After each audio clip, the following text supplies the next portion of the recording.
ஆண்டவர் இயேசுவின் நாமத்தில் உங்களை வாழ்த்துகிறேன். 2 சாமுவேல் 22 அதிகாரம் 29 வசனம். கர்த்தராகிய தேவரீர் என் விளக்காயிருக்கிறீர், கர்த்தர் என் இருளை வெளிச்சமாக்குகிறவர். இந்த கடைசி நாட்களில் இருள் பூமியை மூடிக்கொண்டிருக்கிற, இருளின் ஆதிக்கங்கள் மிகுந்து கொண்டிருக்கிற இந்த நாட்களில் கர்த்தரே தம் ஜனத்திற்கு வெளிச்சமாய் இருக்கிறவர், கர்த்தரே விளக்காயிருக்கிறவர்.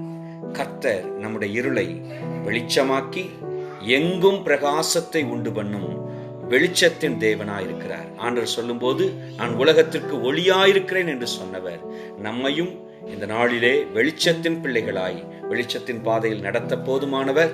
அவரை பற்றிக் கொள்ளுங்கள்.